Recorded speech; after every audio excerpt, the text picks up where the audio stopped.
Hey guys, Future Steve here. Just a quick one. Just before you watch the video, I've tried to put this together to be as truthful and as honest as possible. But what I realised watching the video back before I put it out to you guys is I'm obviously quite serious. I am generally feeling that way as regards to Robin Williams, because obviously he's made a big impression in my life, and I'm pretty passionate about it. But I just wanted to pop on quickly and just say to you, obviously I am happy about making the video. It just looks that way. I get a bit tongue-tied a bit sometimes as well, so please bear that in mind. If I do get a chance somewhere down the line to maybe redo this and maybe get a bit more info out to you about why I feel the way I do, I will do. But as it stands, I wanted to get this video out because I know I've been promising it for a while. But yeah, please, I hope you enjoy.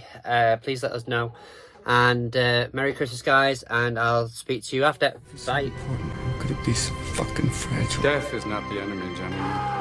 If we're gonna fight a disease, let's fight one of the most terrible diseases of all, indifference. I want to learn about people. I want to help them with their troubles. That's what I do. But you suck at it. Hi. Patch Adams.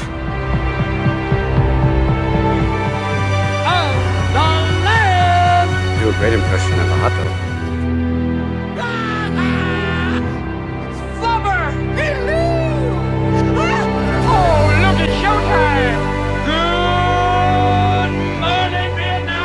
Back movie chats, hope everybody's fine. I thought I'd pop on because I have decided that with it being Christmas and it's a Christmas miracle, I would try and get through my Robin Williams top 5. Now, for those who have watched the channel for a while will know I've been trying to get through on this one for a while, and it's been suggested that I dress up as Miss Doubtfire, and purely led by Steve, may I add, but yeah, that's not happening, Steve. But you wanted the video, so you got it. So the reason why this one is difficult for me is because Robin Williams has been quite a big part of my childhood, my growing up, with his movies, his stand-up, and it's just the sort of person that he was. 100 miles an hour. He's just, I watched some videos of him. I think it was the Actors Guild, and the fact that he could ad-lib so quickly, just without hesitation. He just knew what to do, and it was always funny. Such a great mind, and it's such a shame that he's now gone. But he always had a smile on his face, and you could tell that he was trying to please people, which was always a nice thing, and it's a good thing to have. And you know, this is why for me he's sort of going to be always going to be my favorite actor. You know, I've loved watching many of his movies growing up. Admittedly, there's still some I haven't seen, and I'm collecting them slowly. But yeah, anyway, so I thought I'd go through my top 5. So in at number 5, I have Good Will Hunting. So I have, obviously I've seen this, it's just that I've not opened this Blu-ray. I didn't see this until about 10 years ago. It's the 1997 movie with Matt Damon, and also starring Ben Affleck, which is quite cool. And yeah, I really thought it was a great movie. Like most Robin Williams films, there's a lot of standout scenes. In particular, obviously, you've got the bar scene with Matt Damon's character, where the guy's trying to outsmart him, and he's just an absolute genius in it.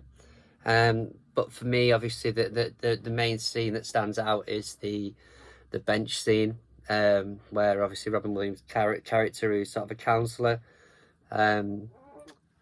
he's got upset because Matt Damon's character had called out some flaws on a photo, on a painting in his office, and he basically sets him straight. You know, have you? I think it starts with stuff like, have you?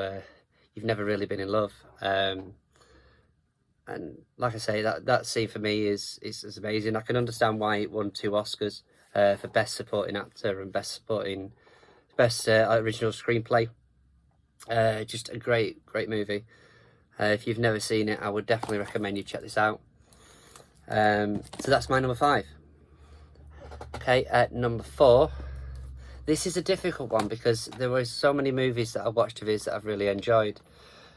Which again is the reason why this got delayed so much, but I'm sticking with what I've got now. So I'm going, number 4 is Aladdin. For me, this movie, growing up, I thoroughly enjoyed it. I remember playing the game quite vividly on, I think, the Mega Drive at the time. But for me, this movie is nowhere near as successful if it's not for Robin Williams' Genie. It's a good movie, yes, and there's some good songs in it, but they must have had a nightmare of a time trying to figure out what to keep in and what to take out from Robin Williams on this, because the amount of ad-lib he did, the amount of content. I've seen some videos in the not too far away distant where they were going on. I think it was one of his like biography things that I watched. There was so much content that they couldn't fit into this. I would love to see an edition one day where they've just put everything in some of the special features. But yeah, great character. Some of the stuff he does in it is just amazing. And for me, that really does make this movie. Yeah, so that's my number 4. Okay, so I'll move on to number 3. Now this is where things get interesting a bit for me. Number 3, Patch Adams. Now, Patch Adams, I know it was slated by the person that it was based on.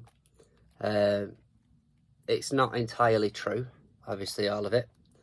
But his character in there, along with, obviously, Seymour Hoffman, the court scene,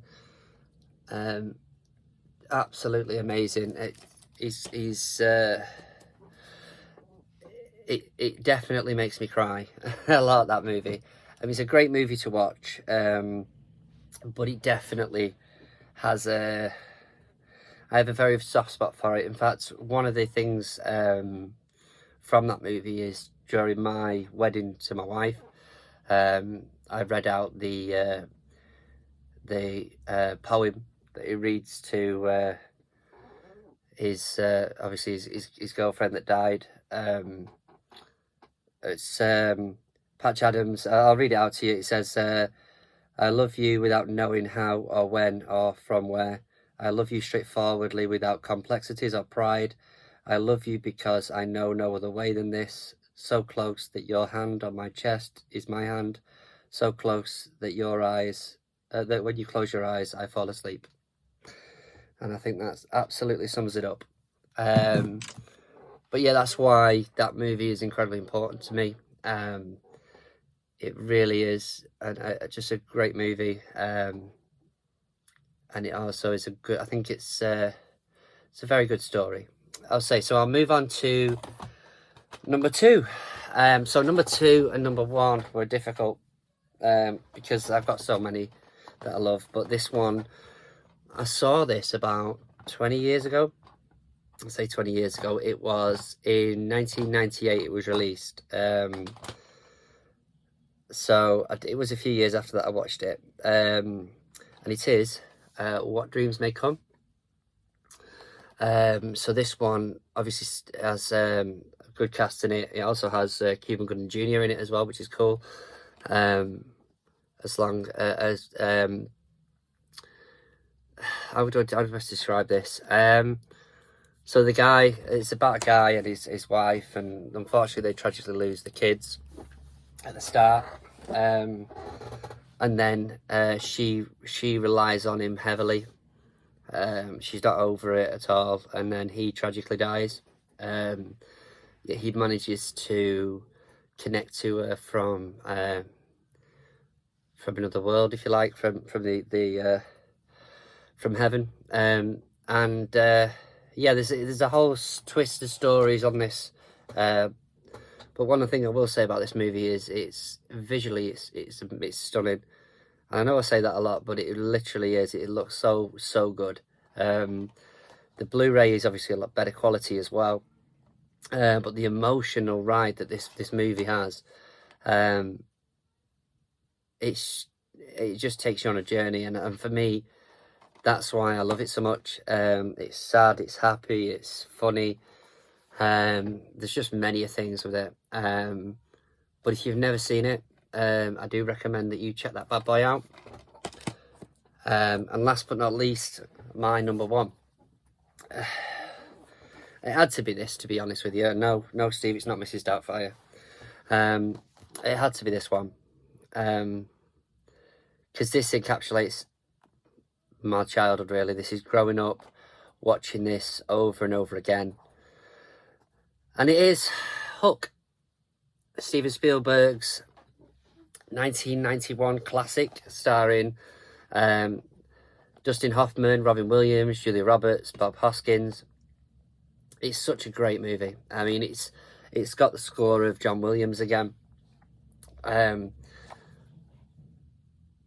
it's such a great movie. I mean, I've got a million and one things I'd love to say about this movie, but it's trying to get them into words, really.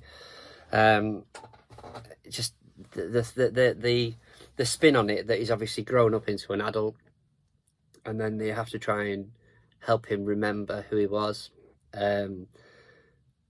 You know, and it's all in aid of saving his kids. You know, and obviously Dustin Hoffman, such a great Hook. The Lost Boys, what do you want to say about that? I mean, I'd love to have been a Lost Boy. It sounded brilliant. I love Maggie Smith as Wendy Darling. Just such a great movie, and I'd argue that it's obviously based around Christmas as well, at least in London. So I would argue that it's got some elements of Christmas movie in there. But this is definitely one of those movies I can put on any time and enjoy. It doesn't matter how many times I've seen it. I absolutely love it. I mean, like I said at the start of the video, there's loads and loads of movies that he's done, and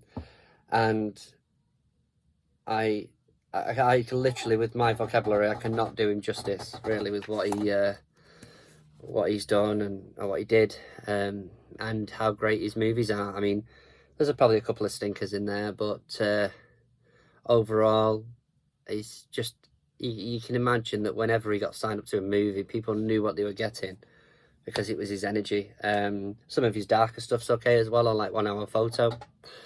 But for me, that's my top 5. They're my go-to. I said I'm not saying that his other ones aren't good. I like a lot of his other films, but I would say that that is particularly my favourite, and why. What do you think? You know, it's there's a mix of comedy in there. There's drama. But yeah, I won't shy away from putting any of Robin Williams' movies on there. But I'd love to know what you guys think.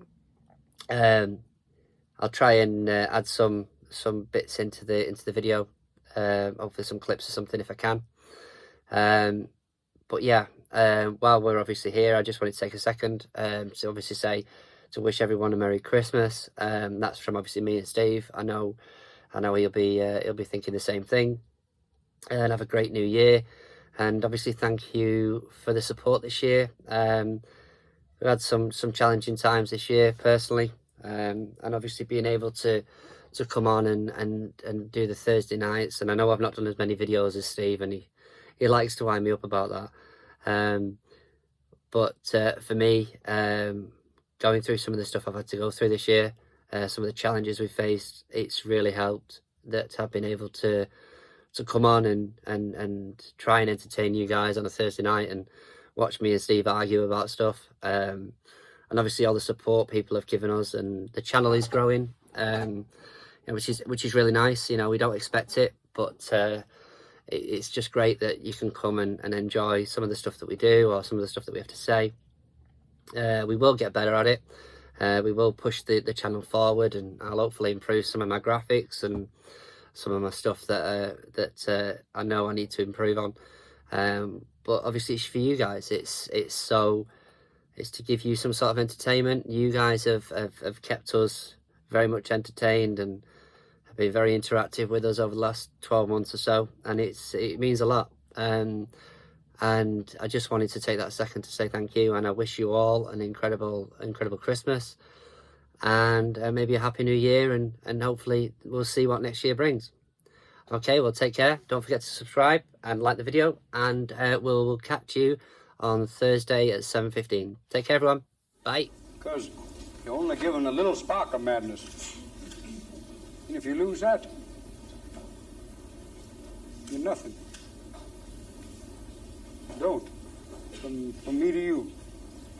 Don't ever lose that, because it keeps you alive. Hey guys, me back again. So hopefully you enjoyed that video. As I say, I was incredibly nervous. I wanted to try and get my feelings out as best I could, and I think that probably came across as maybe being a bit serious. But yeah, thank you again for watching, guys, and I really hope you have a great Christmas and a happy New Year. Take care. Bye.